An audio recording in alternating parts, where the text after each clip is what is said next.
Friends, मैं दीपक कुमार स्वागत करता हूं आपका लक्ष्य क्लासेस करंट अफेयर में। दोस्तों, आज अपन बात करेंगे बीकानेर के राठौड़ों के बारे में। बीकानेर के राठौड़ बात करेंगे अपन।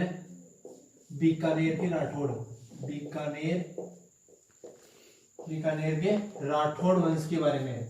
बीकानेर का राठौड़ वंश, बीकानेर के राठौड़ वंश के बारे में। बीकानेर के राठौड़ वंश की जो नींव डाली थी वो किसने डाली थी? राव जोधा के पांचवें पुत्र राव बीकानेर। किसने डाली थी? राव बीकानेर। राव बीकानेर नींव डाली, राठौड़ वंश की नींव डाली राव जोधा के पांचवें पुत्र। राव जोधा के पांचवें पुत्र राव बीकानेर। राव बीकानेर कब डाली थी? 1465 में। राव बीकानेर 1465 में नींव डाली थी किसकी? बीकानेर में राठौड़ वंश की। राव बीकानेर 3 अप्रैल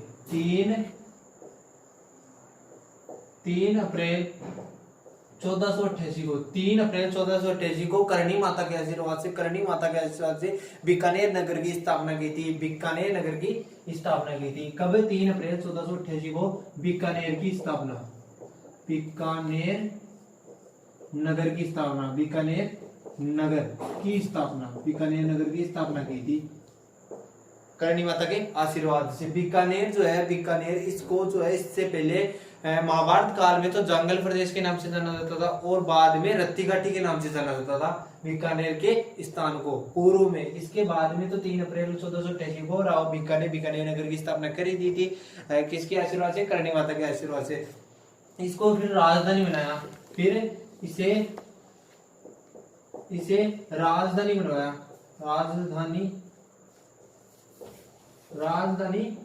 बनाया,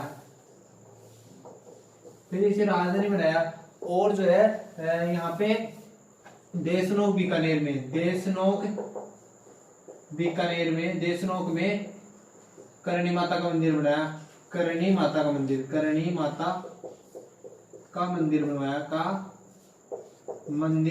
बनवाया राव बीकानेर। ठीक है, इसके बाद में बात करते हैं अपन राव बीका के बाद में देशनोक बीकानेर में करणी माता का मंदिर बनवाया। इसके बाद में इसकी मृत्यु हो जाती है 1504 में। 1504 में मृत्यु हो जाती है राव बीका की। बीका की मृत्यु हो जाती है, बीका की मृत्यु हो जाती है कब? 1504 में। 1504 से 1505 तक शासक बनता है। कौन बनता है? नर्रा जाट ने 1504 से 1505 तक शासन किया। नर्रा जाट के बाद में शासक आता है लूणकरण। कौन आता है? लूणकरण आता है। लूणकरण का काल था 1505 से 26 तक। इसके बाद में आता है जेतसी। जेतसी का काल था 1526 से 1541 तक। इसके बाद में आता है जेतसी के बाद में आता है कल्याणमल। कौन आता है? कल्याणमल का शासनकाल था। कल्याणमल का शासनकाल 1541 से 74 तक। 1574 तक। इसके बाद में आता है कल्याणमल का पुत्र राय सिंह। राय सिंह आता है 1574 से कब? 1574 से 1612 तक। 1574 से 1612 तक कौन आता है? राय सिंह। कल्याणमल का पुत्र राय सिंह जो है बीकानेर का शासक बनता है। ठीक है, बात करते हैं अपन लूणकरण की। लूणकरण ने कस्बा बसाया था लूणकरणसर। बीकानेर में लूणकरणसर बसाया था। लूणकरणसर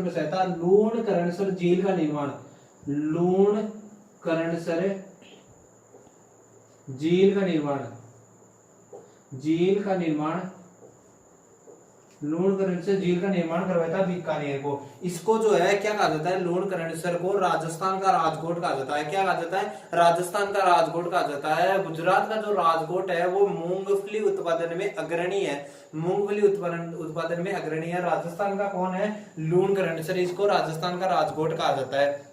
ठीक है, लूणकरण को कलयुग का करण कहा बिट्टू सूजा ने। बिट्टू सूजा ने अपने ग्रंथ राव जेतसिरो छंद, राव जेतसिरो छंद किसका ग्रंथ है, बिट्टू सूजा का ग्रंथ है। इसमें जो है बिट्टू सूजा ने लूणकरण को कलयुग का करण कहा था, कलयुग का करण कहा था। किसमें, बिट्टू सूजा ने, बिट्टू सूजा ने अपने ग्रंथ राव जेतसिरो छंद, इसमें 40 छंद है, 40 छंद है। इसमें जो है राव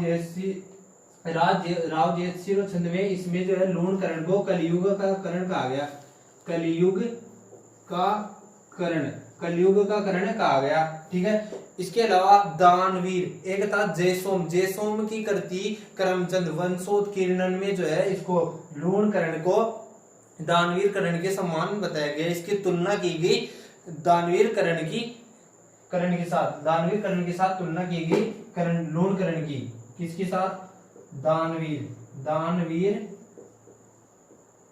दानवीर करण से तुलना की किसमें की गई थी, जयसोम की कृति थी, जयसोम की रचना थी करमचंद वंशोत्कीर्णन, करमचंद वंशोत्कीर्णन में जो है जयसोम की कृति में इसकी तुलना जो है लूणकरण की दानवीर करण से की गई। इसके बाद में लूणकरण के बाद में शासक आता है कौन, जेतसी। बात करते हैं जेतसी के बारे में। जेतसी का काल था, बात करते हैं जेतसी की 1526 से 41, 1526 से 41 राव जेतसी का काल था। लूणकरण के बाद में था जेतसी 1526 से 41। राव जेतसी ने 1534 में हुमायूं के भाई कामरान को पराजित किया था। 1534 में, कब, 1534 में हुमायूं के भाई, हुमायूं के भाई कामरान को पराजित किया था रत्तीघाटी के युद्ध में, रत्तीघाटी बीकानेर के युद्ध में। इससे पहले जो है 1534 में ही कामरान ने बटनेर दुर्ग हनुमानगढ़ में है, बटनेर पर आक्रमण किया था और अधिकार कर लिया था बटनेर पर। किसने, हुमायूं के भाई कामरान ने। इसके बाद में बीकानेर पर, रत्तीघाटी बीकानेर पर जो है आक्रमण करता है। कौन करता है, कामरान, हुमायूं के भाई, और जेतसी ने जो है कामरान को पराजित कर दिया। इसके बाद में युद्ध होता है साहेवा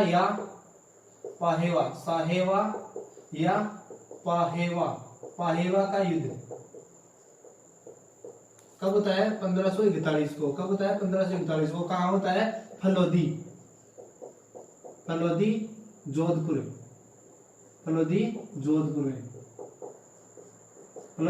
में होता है। फलोदी जो है राजस्थान का सबसे सूक्ष्म स्थान है, राजस्थान का सबसे सूक्ष्म स्थान जोधपुर फलोदी है, जबकि राजस्थान का सबसे सूक्ष्म जिला कौन सा है, जैसलमेर है। ठीक है, ये जो है युद्ध होता है किसके बीच में होता है, पाइवा या साइवा का युद्ध होता है जेतसी और मालदेव। मालदेव कौन था, जोधपुर यानी मारवाड़ का राजा गंगा का पुत्र था। कौन, मालदेव ने आक्रमण किया किस पर, बीकानेर पर। कौन था, जेतसी इधर था जेतसी इस युद्ध में, इस पाइवा या साइवा का युद्ध में लड़ने से पहले अपने परिवार को कहां छोड़ के आ गया था, हिसार कहाँ है, हरियाणा में है। हरियाणा छोड़कर आ गया था परिवार को। और खुद आके यहाँ युद्ध करता है, किसके साथ, मालदेव के साथ। और इस युद्ध में जेतसी मारा जाता है। 1541 के पाइवा या साइबा के युद्ध में कौन मारा जाता है, राव जेतसी मारा जाता है। ठीक है, इसके बाद में यहाँ जो है इसका पुत्र कल्याणमल भी रहता है। कौन रहता है, कल्याणमल भी रहता है। कल्याणमल जो है शेरशाह सूरी के पास रहता है। कल्याणमल जो है, कल्याणमल शेरशाह सूरी के पास आता है। शेरशाह सूरी दिल्ली में शेरशाह सूरी के पास आता है सहायता के लिए। ठीक है, इसके बाद में शासक आता है कल्याणमल। किसके बाद में, जेतसी के बाद में कल्याणमल आता है।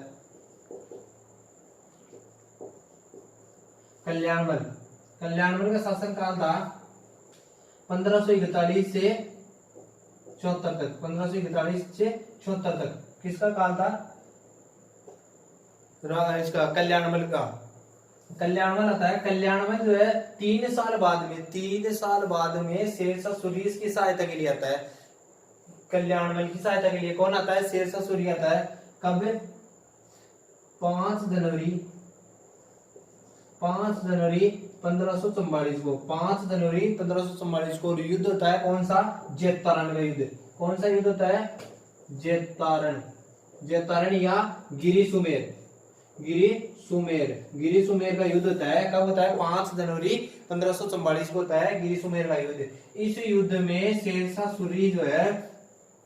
सूरी आता है और यहाँ मालदेव आता है। मालदेव के 2 सेनापति थे। कौन थे, जेता और कुफा। कौन थे, जेता और कुफा, 2 सेनापति थे मालदेव के।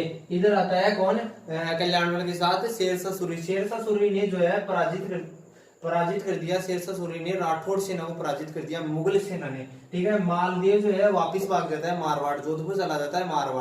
मालदेव जो है जोधपुर चला जाता है। और जो है शेरशाह सूरी ने बीकानेर जो है किसको सौंप दिया, कल्याणमल को जो है बीकानेर सौंप दिया। इसके बाद में 1545 में शेरशाह सूरी की मृत्यु हो जाती है और मालदेव वापिस जो है किस पर अधिकार कर लेता है, अपने राज्य मारवाड़ पर जो है अधिकार कर लेता है मालदेव। ठीक है, इसके बाद में शासक आता है। किसके बाद में, कल्याणमल के बाद में शासक आता है कल्याणमल का पुत्र।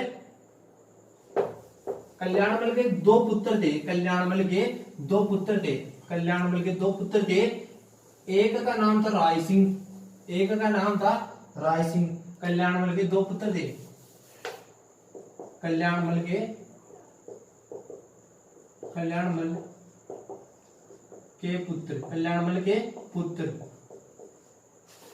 के पुत्र थे 2। एक था राय सिंह और दूसरा था पृथ्वीराज राठौड़।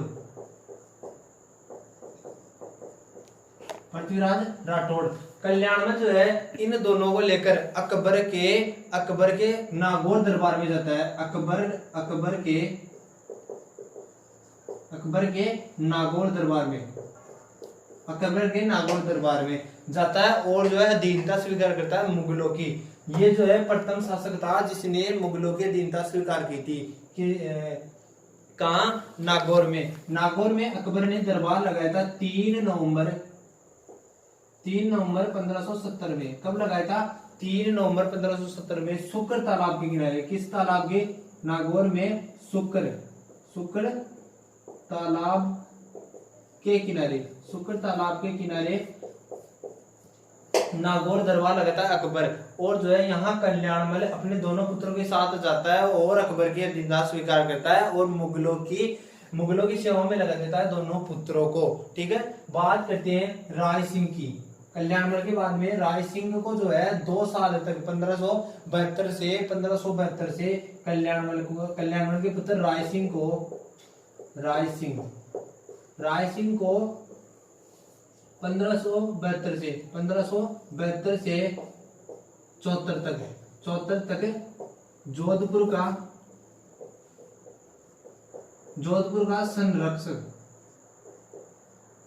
संरक्षक नियुक्त करता है, कौन करता है? अकबर। कहाँ का? जोधपुर का संरक्षक नियुक्त करता है। इसके बाद में इसको शासक बनाता है 1574 में। 1574 में जो है शासक बनाता है कौन? अकबर। अकबर ने इसको 4000 की मनसबदारी दी थी। 4000 की मनसबदारी, 4000 की मनसबदारी दी थी अकबर ने। किसको दी थी? राय सिंह को। राय सिंह को जो है अकबर ने महाराजा की उपाधि दी थी। महाराजा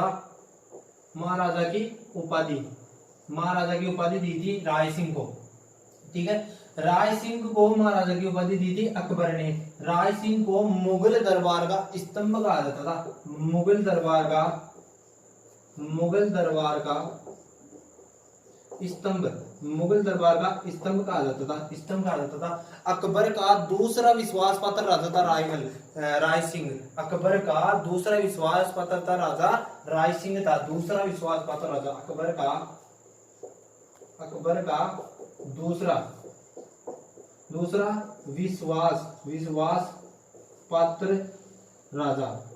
विश्वास पात्र राजा था कौन? राय सिंह। राय सिंह जो है अकबर का दूसरा विश्वास पात्र राजा था। राय सिंह ने अपनी पुत्री का विवाह किसके साथ किया था? शहजादे सलीम के साथ किया था। किसके साथ? शहजादे सलीम के साथ। किसके साथ? सलीम के साथ किया था। सलीम कौन था? जहांगीर था। जहांगीर का नाम ही सलीम था। जहांगीर ने इसे 5000 की मनसबदारी दी थी। जहांगीर ने इसे 5000 की मनसबदारी दी थी। 5000 की मनसबदारी दी थी। किसने? जहांगीर ने। किसी दी थी? राय सिंह ने। राय सिंह ने अपनी पुत्री का विवाह किसके साथ किया था? जहांगीर के साथ किया था। राय सिंह ने अपनी पुत्री का विवाह। राय सिंह ने 2 ग्रंथ लिखे थे। एक तो था ग्रंथ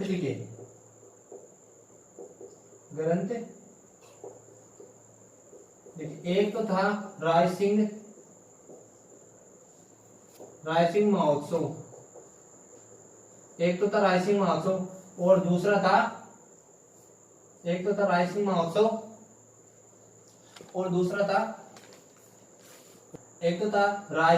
और दूसरा था श्रीपति के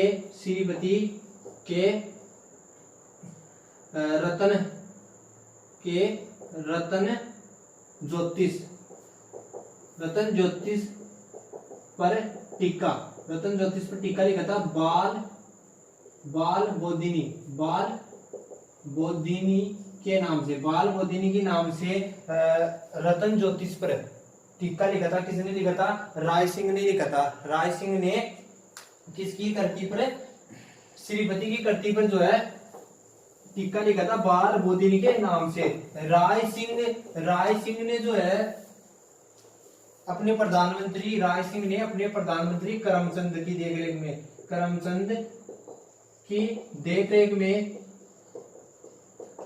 देखरेख में जूनागढ़ का निर्माण करवाया था। जूनागढ़ को जमीन का जेवर कहा जाता है। कि देखरेख में जूनागढ़ का निर्माण करवाया था। जूनागढ़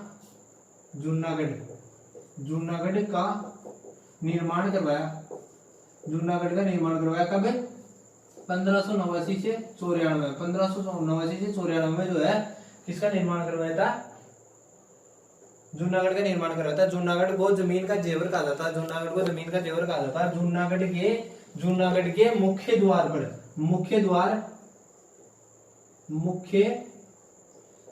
द्वार सूरज पोल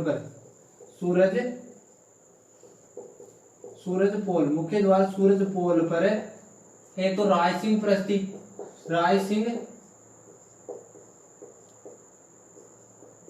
सिंह प्रस्ती और एक है जेमल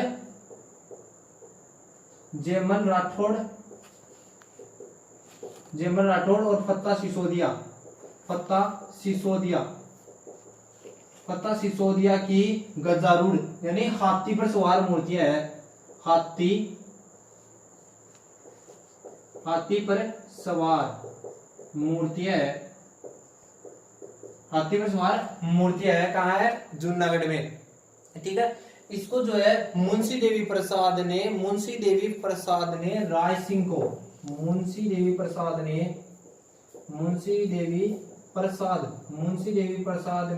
राय सिंह को क्या कहा था? राजपूताने का करण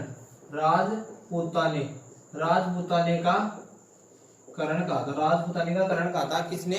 मुंशी देवी प्रसाद ने राय सिंह को कहा था। 1612 में राय सिंह की मृत्यु हो जाती है बुरहानपुर महाराष्ट्र में जाते समय। किसकी मृत्यु हो जाती है? 1612 में राय सिंह की मृत्यु हो जाती है। इसके बाद में इसके छोटे भाई पृथ्वीराज राठौड़ के बारे में बात करते हैं। पृथ्वीराज राठौड़ को अकबर ने गागरोन का दुर्ग दिया था। किसका? गागरोन का दुर्ग। अकबर ने पृथ्वीराज राठौड़ को,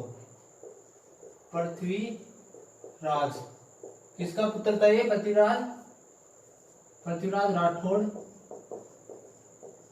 को गागरोन का दुर्ग दिया। गागरोन का दुर्ग दिया। पृथ्वीराज राठौड़ किसका पुत्र था? कल्याणमल का पुत्र था। छोटा पुत्र था, बड़ा पुत्र राय सिंह था। ठीक है।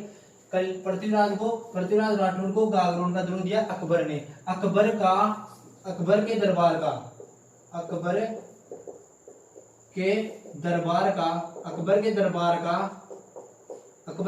का सम्मानित कवि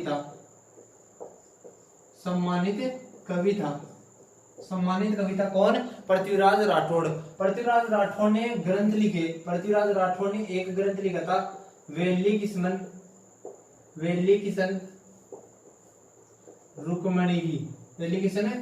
रुक्मणी री। इस ग्रंथ को जोधपुर के दुर्साहाड़ा ने 5वां वेद और 19वीं पुराण का 5वां वेद जोधपुर का था दुर्साहाड़ा ने 5वां वेद और 19वां पुराण का 5वां वेद और 19वां पुराण का। हिंदू धर्म में 4 वेद और 18 पुराण है। इसने जो है दुर्साहाड़ा ने इसको 5वां वेद और 19वां पुराण का। कर्नल टोड ने इसको 10,000 हाथियों का बल कहा। इस पुस्तक को कर्नल टोड ने इस पुस्तक को 10,000 हाथियों का 10,000 घोड़ों का बल का। पृथ्वीराज राठौड़ जो था वो डिंगल और पिंगल दोनों भाषाओं का कवि था। डिंगल और पिंगल। अब यहाँ बात आती है डिंगल और पिंगल की। डिंगल जो है राजस्थान के पश्चिमी स्थान में बोली जाती है। पश्चिमी राजस्थान में भाषा जो है डिंगल चलती है और पूर्वी स्थान में कौन सी चलती है? पिंगल चलती है। पृथ्वीराज राठौड़ दोनों भाषाओं का कवि था। इसने जो है वेली किशन रुक्मणी इस ग्रंथ की रचना जो है डिंगल भाषा में की थी। किस भाषा में की थी? डिंगल भाषा में जो है इस ग्रंथ की रचना की थी पृथ्वीराज राठौड़ ने। और पृथ्वीराज राठौड़ का ग्रंथ है गंगा लहरी। एक था दसम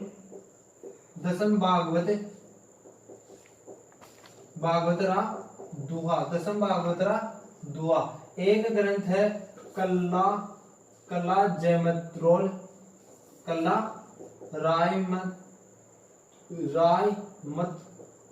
रायमतोल री कुंडलिया।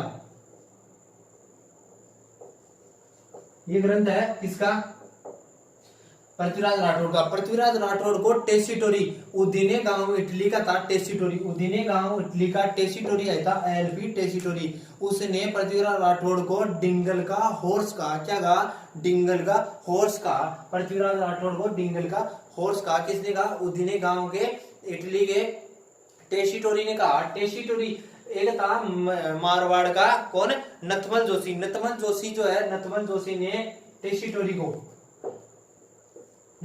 ने टेसिटोरी को क्या कहा?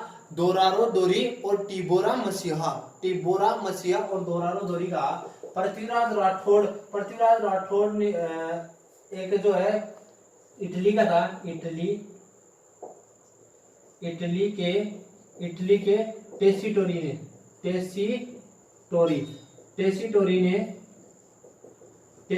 ने पृथ्वीराज राठौड़ को डिंगल का हॉर्स कहा। डिंगल का हॉर्स किसे कहा? पृथ्वीराज राठौड़ को कहा। अब जो है टेसीटोरी को नथमल जोशी ने, नथमल जोशी ने टेसीटोरी को क्या कहा, टिबोरा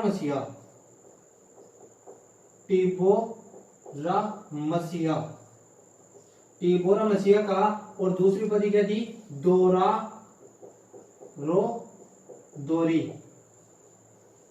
दोरारो दोरी। ये था पृथ्वीराज राठौड़। कैसा लगा दोस्तों आपको वीडियो, कमेंट